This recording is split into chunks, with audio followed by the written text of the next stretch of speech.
Representing the business of boxing, ladies and gentlemen, let's hear it for Manager Marty. Thank you. You're far too kind. Thank you very much.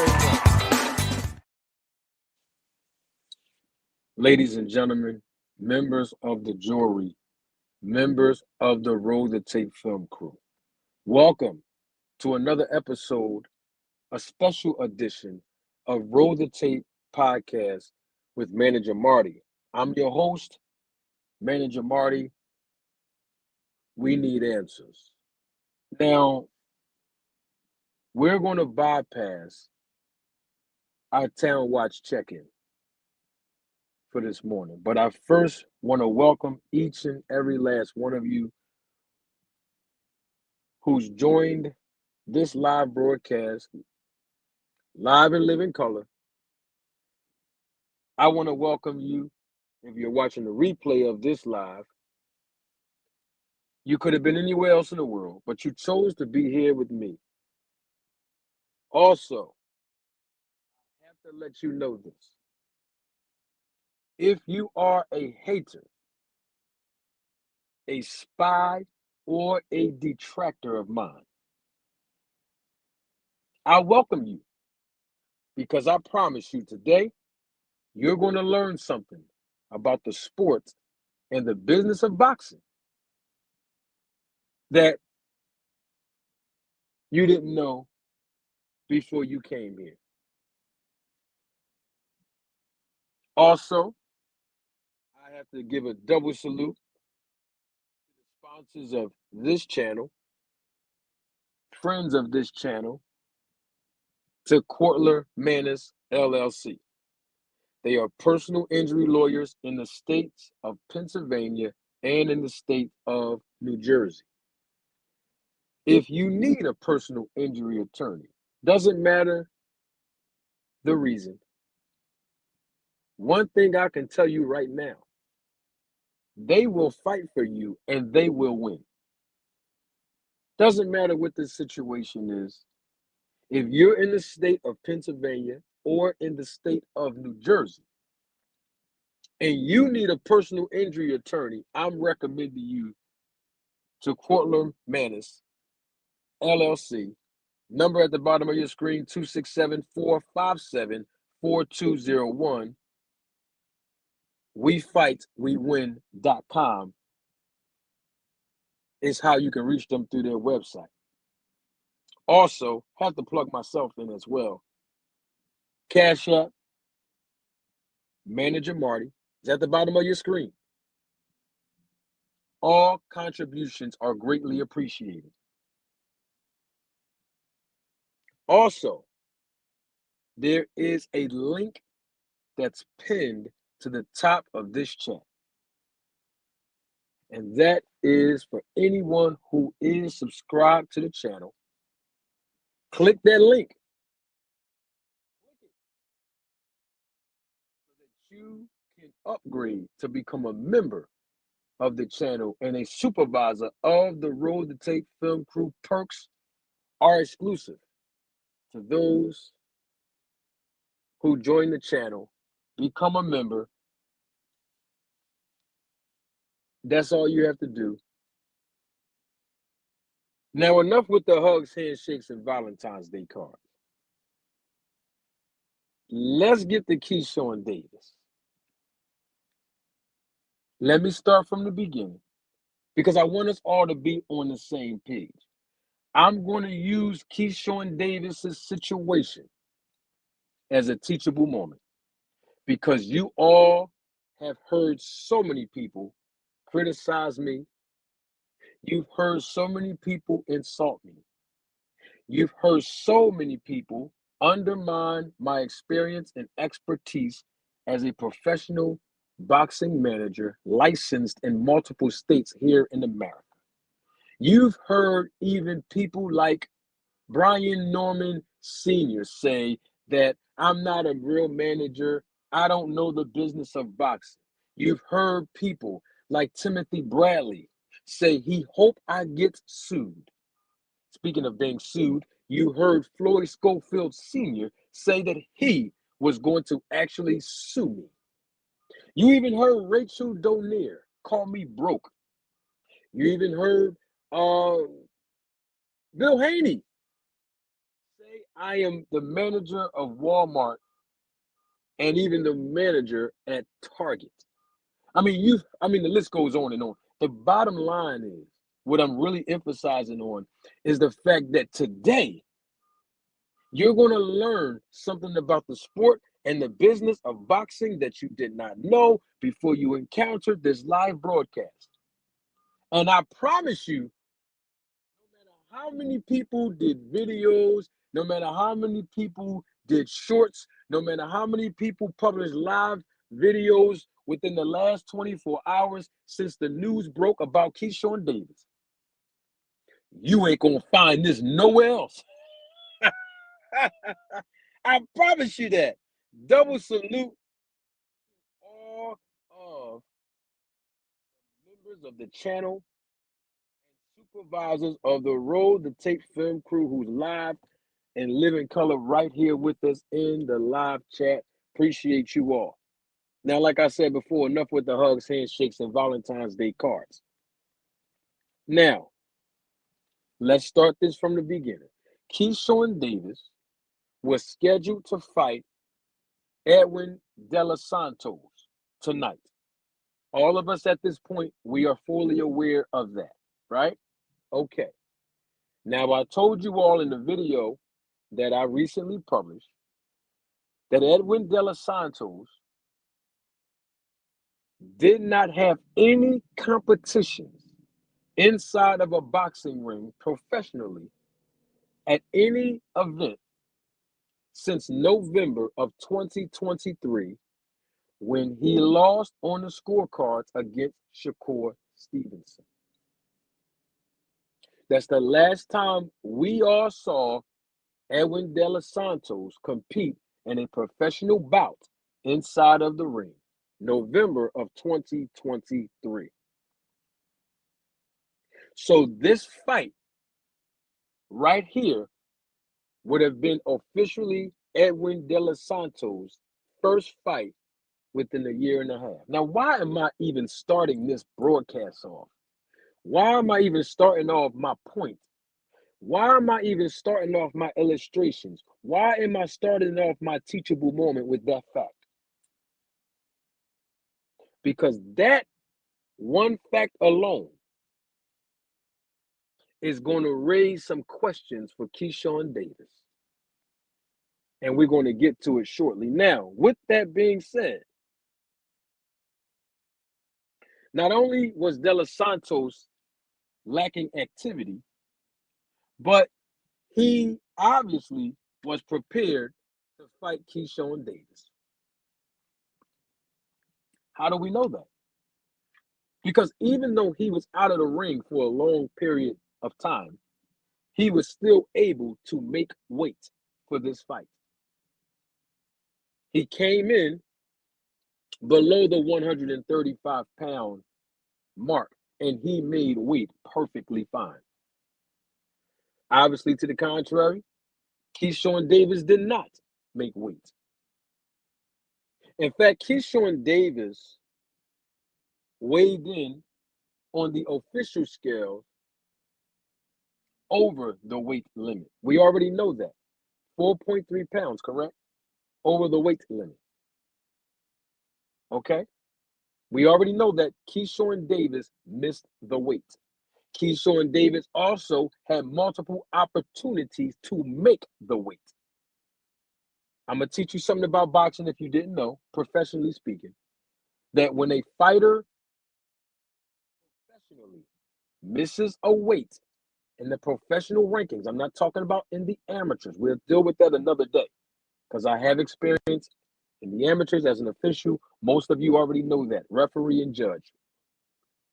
I wanted to give myself some credibility so that people can know they about to learn something. Okay, now that we got that out the way, professionally speaking, that professional boxer who misses weight officially on the scale have a maximum of 2 hours to make weight. If that professional boxer is able to make weight within the allotted maximum of 2 hours, then that professional boxer may compete in the ring for that actual event, that fight. If that professional boxer fails to meet the weight limit within the maximum allotted of 2 hours, or the allotment of 2 hours, that fighter will have some serious problems.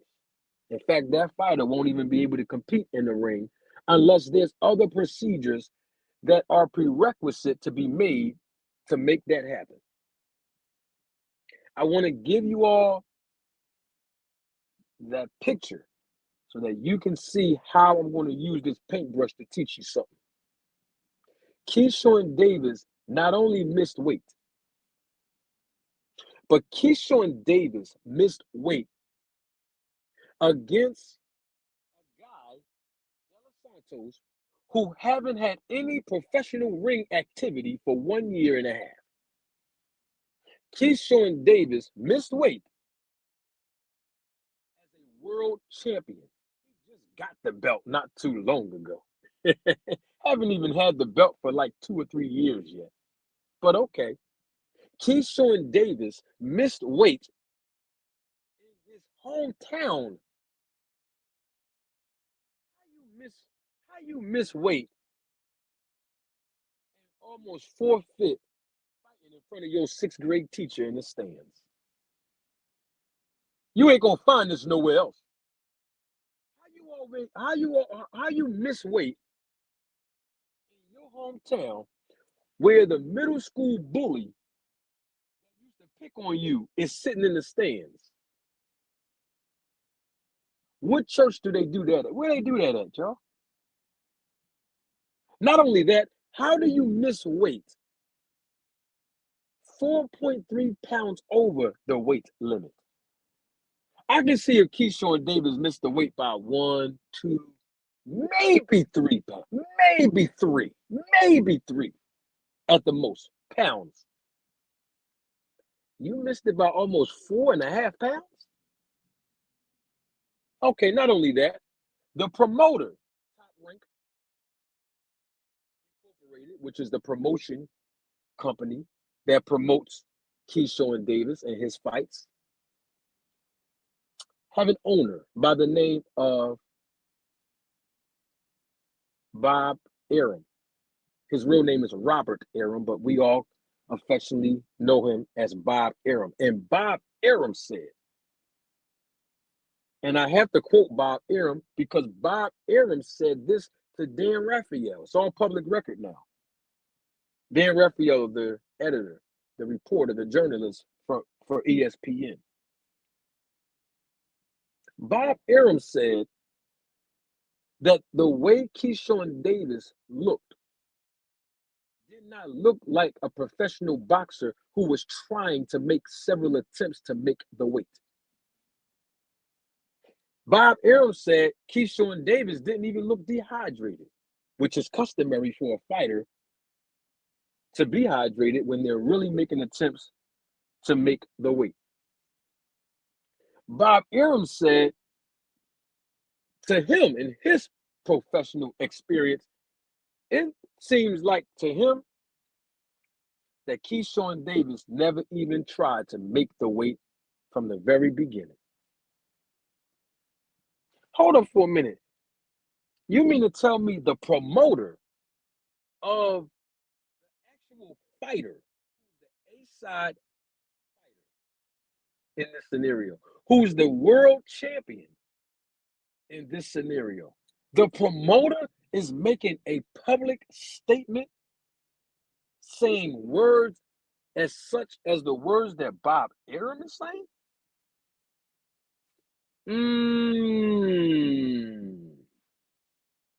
That's interesting to me. It doesn't stop there. Keyshawn Davis, after missing weight, told the interviewer, I don't know the woman's name, but y'all saw that on stage after the weigh-in. He told the interviewer, well, the fight's going to happen anyway. It's all good. I just couldn't make the weight anymore. In fact, I already knew this before this fight, that this was going to be my last fight at 135. My next fight, I was going to actually move up in weight anyway. 140. So let me get this right. Keyshawn Davis made a public statement, and he said this was going to be his last fight at 135 pounds because he struggled making the weight anyway, and it's time for him to move up. So his next fight after this fight with De Los Santos, he was going to move up to 140 pounds. I have a question on that. So if that is the case, Keyshawn Davis, why was you calling out Tank Davis in the last several of weeks if you knew you was moving up to 140? I have a question, Keyshawn Davis. Why were you talking to Abdullah Mason, who was sitting next to you, Keyshawn Davis, at the press conference, and you told him that he was next? He can get it next. Your next fight after this fight.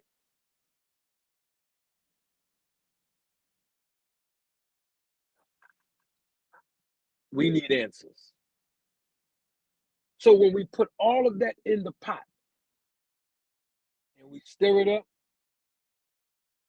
we realize that Keyshawn Davis has to change his nickname. He has to change his nickname from the businessman to the bad businessman. Because right here, this was bad business. I'm going to tell you a few reasons why this was bad business. You ain't going to find this nowhere else. This was bad business because, first and foremost, Keyshawn Davis, a world champion, the A side, and in front of his hometown crowd, missed weight. That's bad business all the way around the board. Let me break that down a little bit to teach you the business of boxing. When the B-side opponent misses weight on the scale, officially, and then they fail to make weight even after being given the maximum allotted time of 2 hours, then the B side literally forfeits their opportunity to compete in the ring, which means that the promoter of the A side, the promoter of the actual event, is going to have to make a decision. And that decision is to basically find a new opponent to keep the event going so that the A side, who they promote, will still get an opportunity to fight in that ring, number one, and number two, receive compensation. Or the promoter can just scratch the entire event.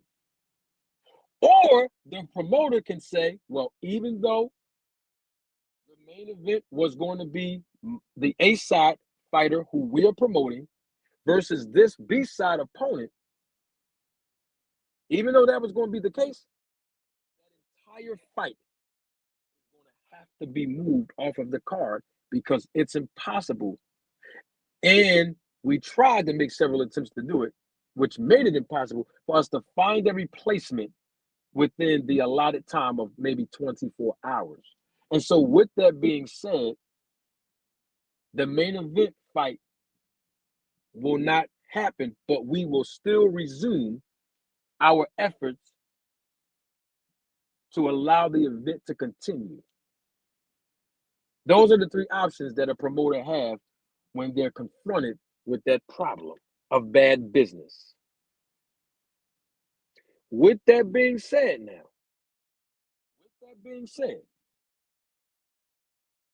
this case with Keyshawn Davis, Keyshawn Davis was the A side. So in this real life scenario, this wasn't a situation where the A side fighter was still able to receive compensation and compete inside the ring. Because the A side is the one who missed weight, Keyshawn Davis, and the B side is the one who actually made the weight,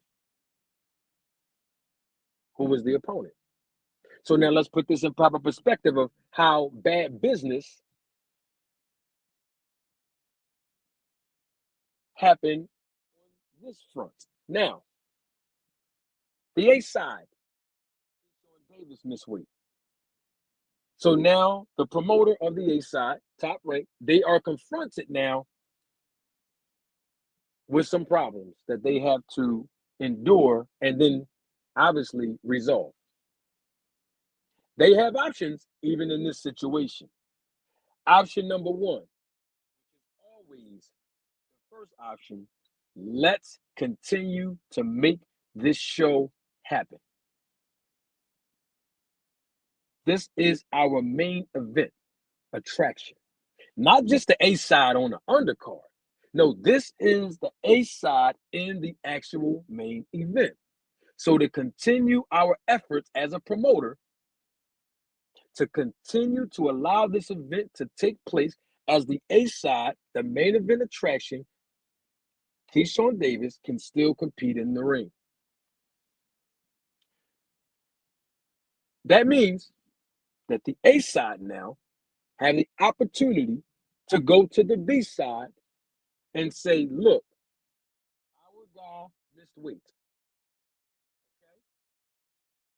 We get that.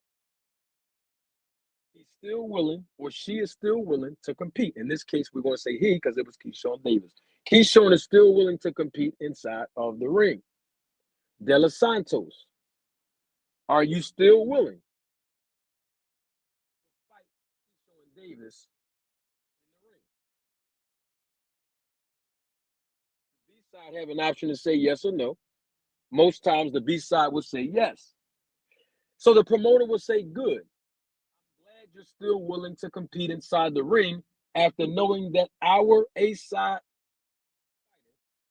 we're promoting missed weight. We are going to compensate you more than the contractual agreed upon amount that we originally was going to pay you. If you agree to still compete against Keyshawn Davis. The problem, which is the second problem in this scenario for the promoter, is that Edwin De Los Santos has good representation. You ain't gonna find this nowhere else. You see, that's the difference. What do I always tell you all? Merchandise coming soon, and you're gonna see this written all over the merchandise. Good representation is priceless. In other words, if Keyshawn Davis missed weight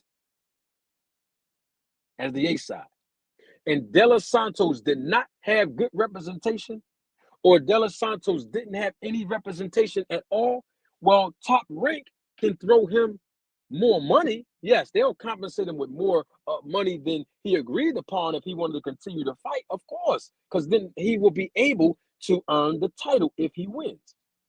But when you have good representation, the price increases now. Why does the price increase? Let me break it down for you. You ain't gonna find this nowhere else, I promise you. Listen, because with good representation, the representation knows that their client, the B side in this case, let's say De Los Santos, is able to receive compensation. What do I mean by that?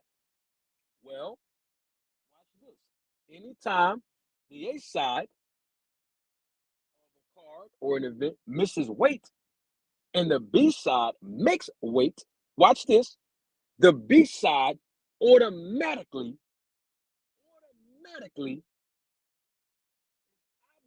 to receive their compensation that they agreed upon.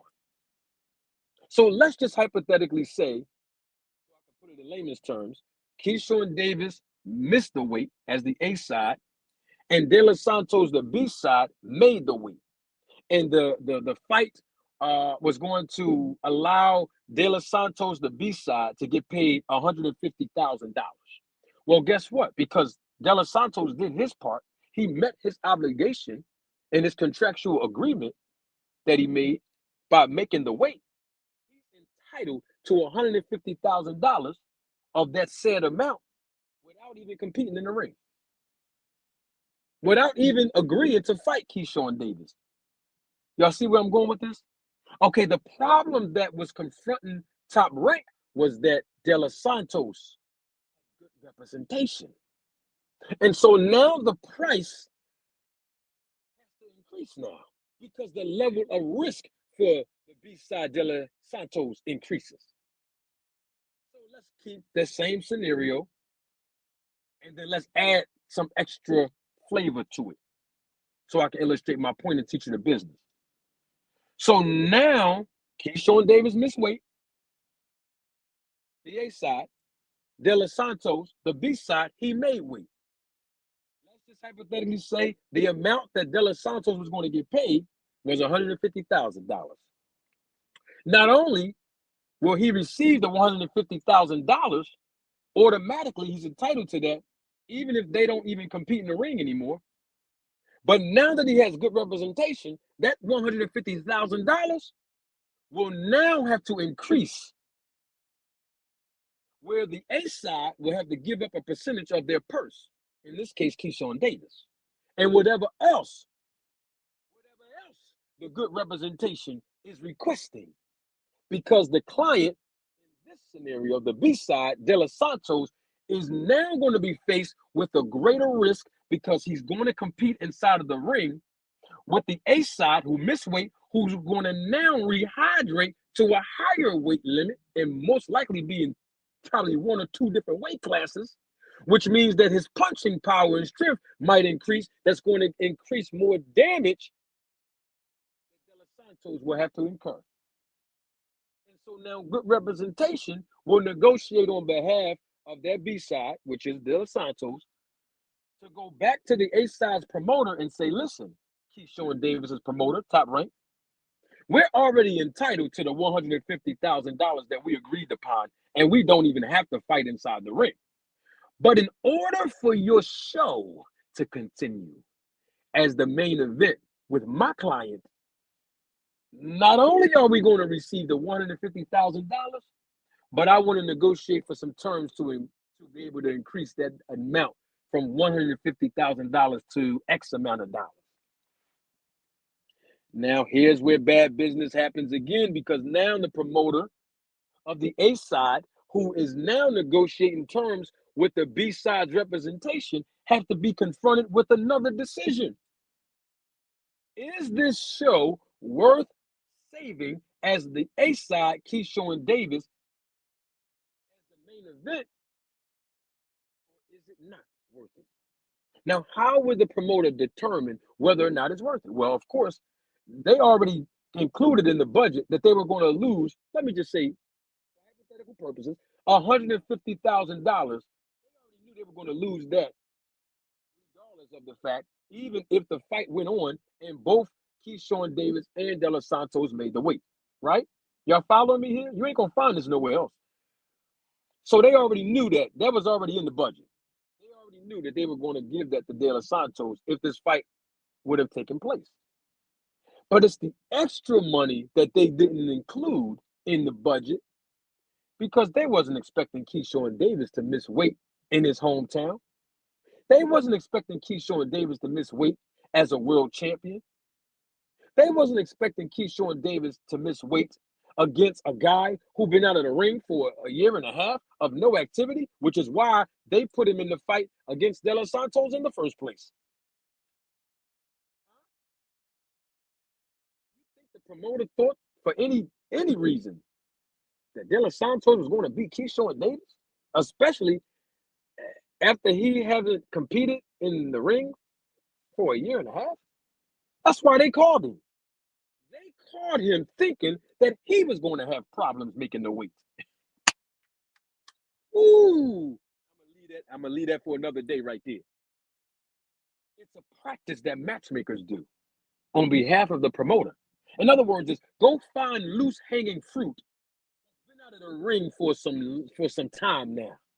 Because if they've been out of the ring for some time, they're going to have some struggles making the weight because they've been walking around for a year and a half at their natural weight. You know what I mean? So call them at a certain time. Let's say 6 weeks before the fight. Let's say a month before the fight. Let's say even 8 weeks before the fight. Let them have to deal with the agony of going through the process of having a fight camp where they're not practicing strategy to compete against our A side. They're spending and investing more time and resources in just making the weight. So not only is that putting a financial burden on them, not only is it putting a physical burden on them, but it's also putting a psychological burden on that type of fighter. And all we have to do is dangle money in front of them, and they will accept the terms. And that basically is what the promotion was doing by telling the story of letting Keyshawn Davis shine not once but twice in his hometown of Norfolk, Virginia, to defend his title against a reputable, rugged opponent, but who have lacked in-ring activity. But it backfired on Top Rank because Keyshawn, the bad businessman, missed weight by 4.3 pounds. And not only that, whatever the negotiations were between both parties, the good representation on De Los Santos' side and Top Rank, the representation on Keyshawn Davis' side, they couldn't come to an agreement. They couldn't come to equitable terms to keep this fight going. So the leverage is on the B side at this point because now the B side can hold up the event. Because here's the thing. When the B side agrees to make more than the contractual amount, guess what? The B side is actually saving the show. I mean, no disrespect to Abdullah Mason and all, but nobody paid to see Abdullah Mason as the main event in Keyshawn Davis's hometown. So the B side has leverage. And guess what? They're supposed to use that leverage when they have good representation. If De Los Santos didn't have representation or good representation, he probably still would have fought to get $150,000 plus the extra compensation. You see my point? Now somebody's going to ask me, how was it good representation for De Los Santos if the fight didn't even happen? Well, it was good representation for De Los Santos because apparently De Los Santos representation utilized that leverage and did not get what they were asking for, which I'm sure was a respectable offer. Samson Lukowicz, who is the promoter of De Los Santos, the representation, he's a good promoter. I'm gonna leave that part alone. But the point that I'm making is it was a respectable offer. And guess what? By right, Top Rank is saying, wait a minute, you want us to pay you extra. We don't have a problem paying extra now. But now you want us to pay extra to save our show when we wasn't even including that amount in our budget because we didn't expect the A side, Keyshawn Davis, to miss weight in the first place.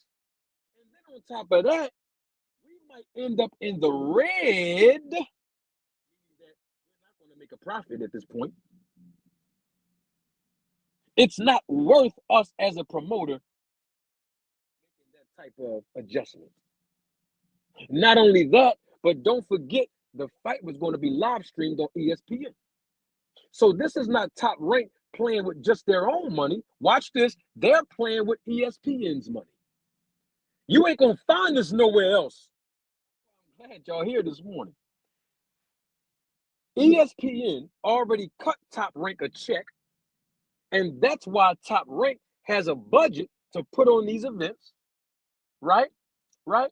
And so if the budget that was given to them, that they created from the fiduciary, that was given to them as well from ESPN,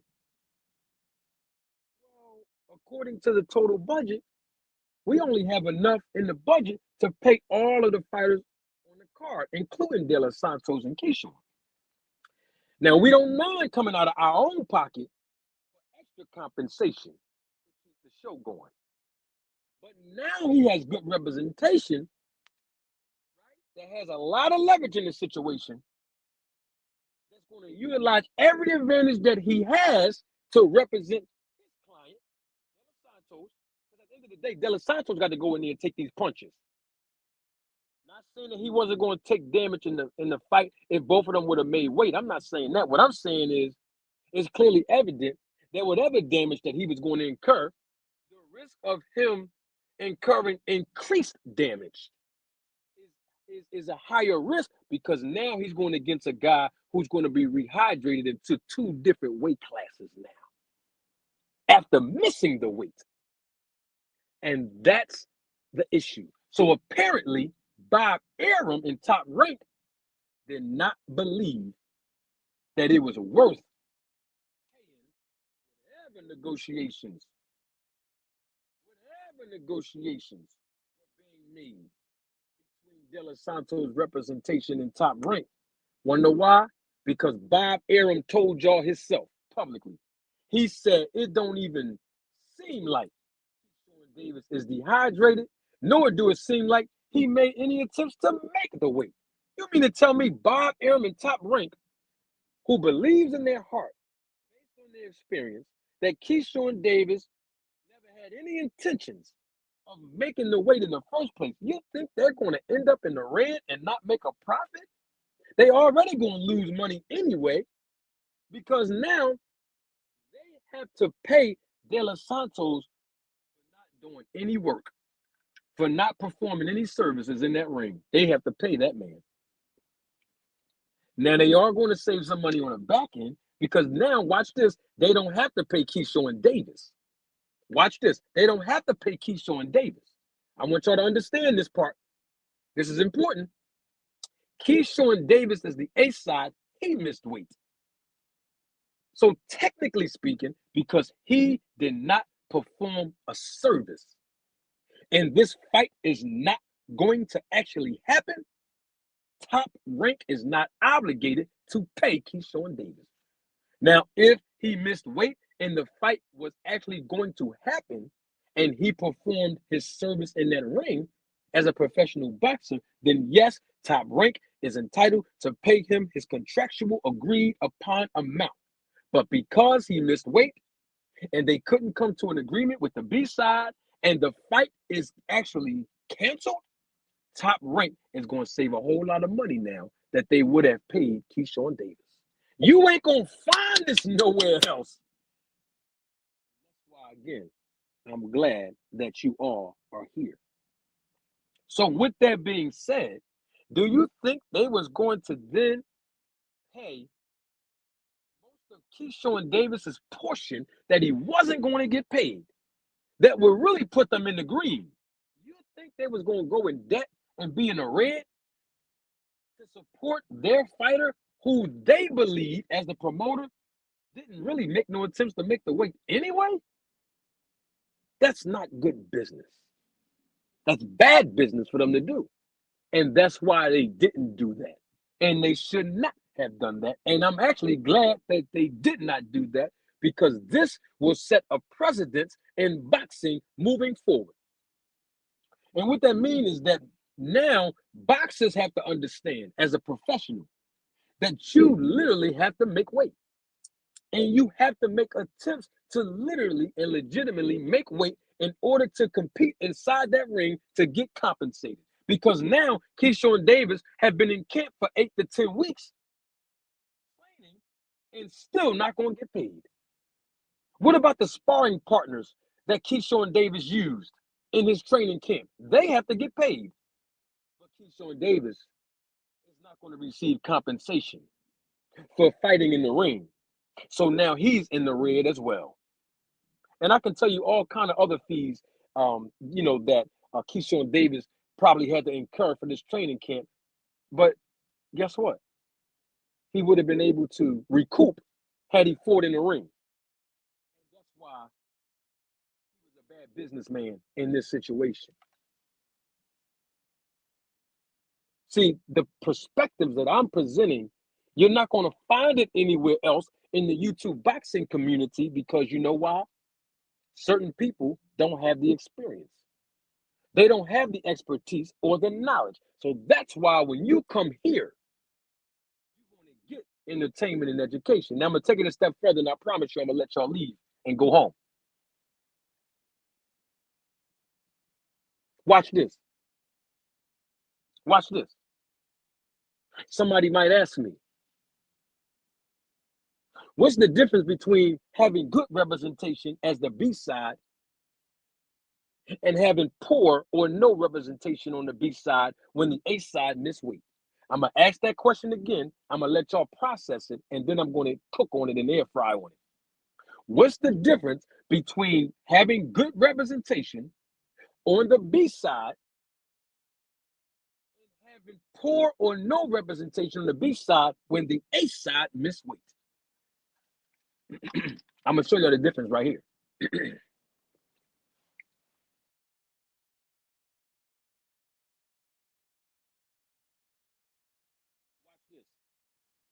This is the difference right here. The difference is Edwin De Los Santos and Devin Haney. Wait. I haven't even received any compensation to plug up or warm up the air fryer. But I know for a fact that the next time we come on this show live, that the Roll the Tape film crew is going to support. So I'm not worrying about it. Don't worry about it. The air fryer going to get you right here. Don't worry about it. Air fryer warming up now. The difference is Edwin De Los Santos and Devin Haney. Watch this. Edwin De Los Santos had good representation in this situation. And his representation used every advantage with the leverage so that the best interest would be on behalf of the fighter, the client, Edwin De Los Santos. Well, you might ask, well, what does this have to do with Devin Haney? I'm so glad you asked that question. Because on the contrary, Devin Haney was in the same situation that Edwin De Los Santos was in. Y'all remember that? Some of y'all might have forgotten. Let me refresh your memory. Remember in April of 2024, about a year ago, and some change now, Ryan Garcia and Devin Haney were scheduled to compete inside the ring. Ryan Garcia, the A side, right? He was the A side. Some of you Devin Haney fans are going to disagree with me and say that he was not the A side. In fact, when you heard Blueberry, that's not his name. Let me stop. You heard Blue Balls. That's not his name. Let me stop. You heard Blue Blood Sports TV say that Devin Haney was making more money on the undercard fighting Jose Ramirez than Tank Davis. My point is, some people don't believe that Devin Haney was the B side against Ryan Garcia. You don't have to take my word for it. In fact, Devin Haney took a less percentage in the negotiations to fight Ryan Garcia, and Devin Haney was the champion. Well, the point that I'm really getting, that was bad business from the beginning, but that's who am I? I'm just a manager at Walmart and Target. I'm just trying to figure out, how did he agree to make less money when he was the face of. Anyway, the point that I'm really making is Ryan Garcia. I had to give y'all some entertainment, right? Ryan Garcia, who was the A side, missed weight by 3 pounds. Did he not? And I just told y'all what happens when the A side misses weight, but the B side make weight. The B side is supposed to get paid regardless. automatically they're entitled to receive compensation even if they don't compete inside the ring. Right or wrong? Okay, so we already established that earlier. Okay. The promoter, the A side, will then have some decisions that have to be made when they're confronted with their fighter, in this case, Ryan Garcia, missing weight, right? Okay. So now there was a negotiation that took place, right? Between Devin Haney's representation, which is AKA his dad, Bill Haney, manager of the year, 2023, manager of the year, right? Okay, cool. And Ryan Garcia's representation, which was Golden Boy Promotions, Eric Gomez, Oscar De La Hoya, right? Okay. Quick question. Did that fight actually take place between Ryan Garcia and Devin Haney? It's just a yes or no. You know, I don't ask for much. I'll answer it for you for time constraints that we're on. Yes, that fight actually did happen. The fight took place between Ryan Garcia, who obviously missed weight by 3 pounds on the scale, and Devin Haney, who made weight on the scales. And there was an agreed upon amount, which was for a couple of hundred of thousands of dollars extra on top of Devin Haney's purse that he was entitled to receive just to fight Ryan Garcia. Where I'm getting at with the bad business and having poor representation, which was the difference between what Edwin De Los Santos have, good representation, because Samson Lukowitz, good representation, the promoter of De Los Santos, he exercised every advantage that he could use with the leverage that they had to save this show, to allow his client to go inside the ring and compete against not only a naturally bigger fighter, but a fighter who missed weight by almost 4.5 pounds, who will rehydrate all the way up into an extra to take more risk and increase damage than he was going to take the A side, Keyshawn Davis. In other words, is Oscar De La Hoya paid an extra couple of $100,000s to compete, and they agreed upon it so that the show can go on. What I'm trying to get at is, if Devin Haney had Edwin De Los Santos representation, or even me, for that matter, that fight would have happened. Watch this. But Devin Haney would have been overly compensated according to the damage that was incurred and sustained by him in that fight against a guy in Ryan Garcia who came in 3 pounds over the weight. What I'm basically saying is that if Devin Haney had good representation, he would have walked away with more than just a couple of $100,000. If Devin Haney would have called manager Marty to represent him in that situation, I would have held Oscar De La Hoya up for a minimum of $1 million. This is a big show we talking about here. I would have told De La Hoya this: my client made weight, but now that he made weight, he had to struggle to make weight. And according to our personal physician, my fighter Devin Haney's in the locker room holding his stomach. He's got food poisoning. He can't fight anyway. So the money that he was going to make, you are entitled to pay him that regardless, even if the fight don't happen, because my client did his job. But right now, he had to struggle for 8 to 10 weeks to make that weight. Guess what? He got food poisoning. He ain't even going to be able to fight anyway. Why am I saying that? Because I know how bad the promotion want to keep this fight going on, because the zone already paid them a couple of dollars. They playing with the house money. I know they playing with the house money. But they also are playing with a little bit of their own money. You want this show to go on? You still want to maintain a relationship with the zone to keep more money flowing in for the future? $1 million. Give my fighter a bottle of water, and within 2 hours after he drink it, food poisoning will disappear. Now, I already know I really want 800,000, but I'm gonna shoot my load to the highest level we can to get to 8. We need $1 million. At the end of the day, this is a big show.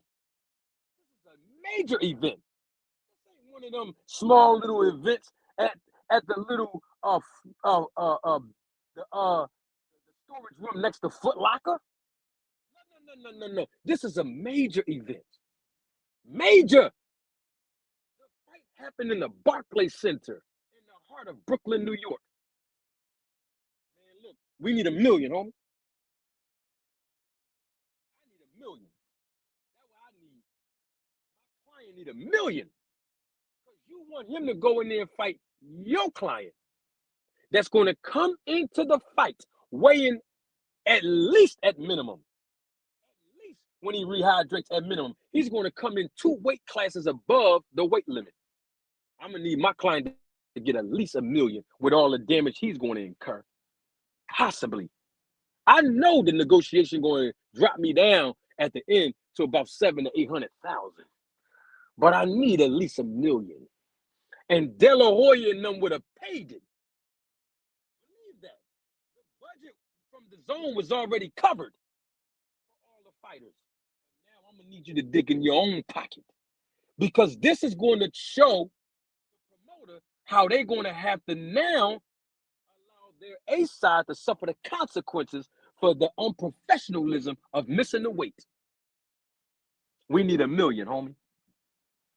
And then after the negotiation was over, my client would have still got whatever he was going to get anyway. On top of that, a minimum of 700,000 to 800,000.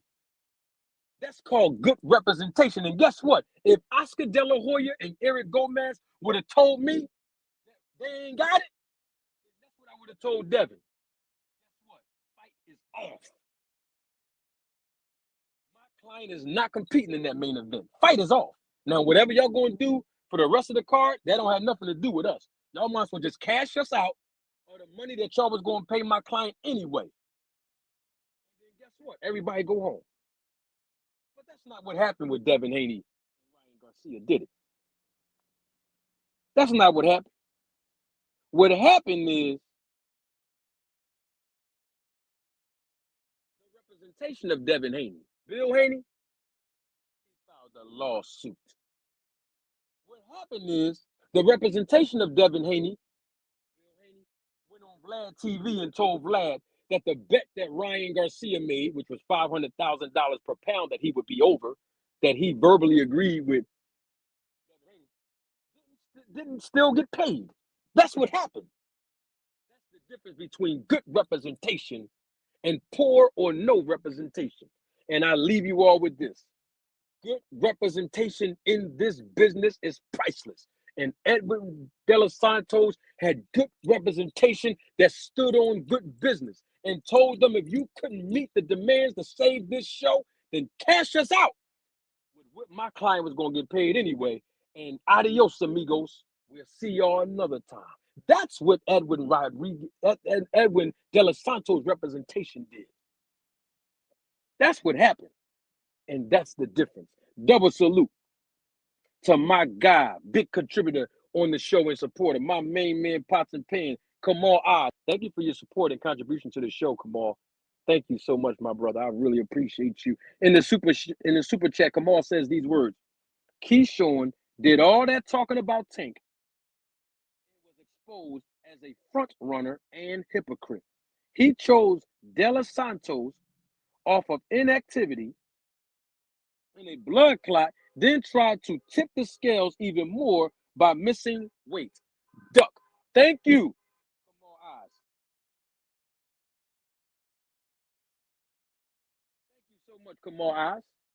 That's exactly the point that I was making early on in the live broadcast. My thing is Keyshawn Davis missed weight in his hometown. My thing is Keyshawn Davis missed weight as a world champion. My thing is that Keyshawn Davis missed weight against a guy who was coming off of a 1.5-year layoff, and then had the nerve to comfortably tell the public after the weigh-in, well, I couldn't make the weight anyway. This was going to be my last fight at 140. So why was you screaming Tank Davis' name all this time? Why was you even screaming Shakur Stevenson's name and Hitchens' name all this time when you know Hitchens is at 140? Why was you screaming at Abdullah Mason, who was sitting next to you at the press conference, and you telling him he can get it next? Come on, Keyshawn. Come on, Keyshawn. That's bad business. So Keyshawn businessman Davis didn't show up because that's who everybody paid their ticket to see. Keyshawn, the bad businessman Davis, showed up. So when I say Keyshawn Davis did the right thing, that's what the title said, right? That's what got you all over here because you saw the title. And you all knew that I was going to speak on this. But I had to do it in such a way that will give you all a perspective that no one else in the YouTube boxing community can give you all, which set me apart from the rest. And that's explaining and teaching the business of boxing. But somebody might ask, well, why would you say Keyshawn did the right thing? How did Keyshawn do the right thing? Double salute to Jab Queen Boxing. Thank you, Jab Queen, for your contribution and your support to the channel. And Jab Queen Boxing is also a member of the channel and supervisor of the Road to Take film crew. And Jab Queen Boxing says in the super chat, fix, what does it say? I'm trying to read this properly. Hold on. Oh, fix your mic. I don't want the people to miss anything. My mic is messed up? My mic not working? Y'all can't hear me?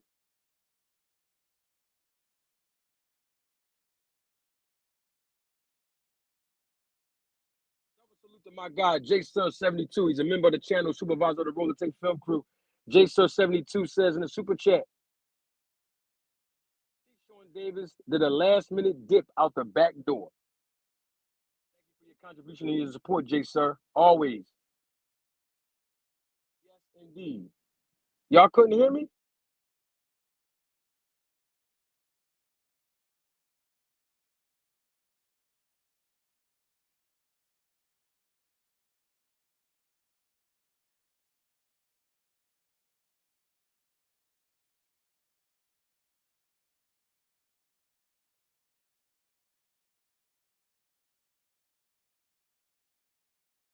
Nobody can hear me? I was told to fix the mic. The mic not working? It's going in and out. Oh, my audio. See, that's that StreamYard, man.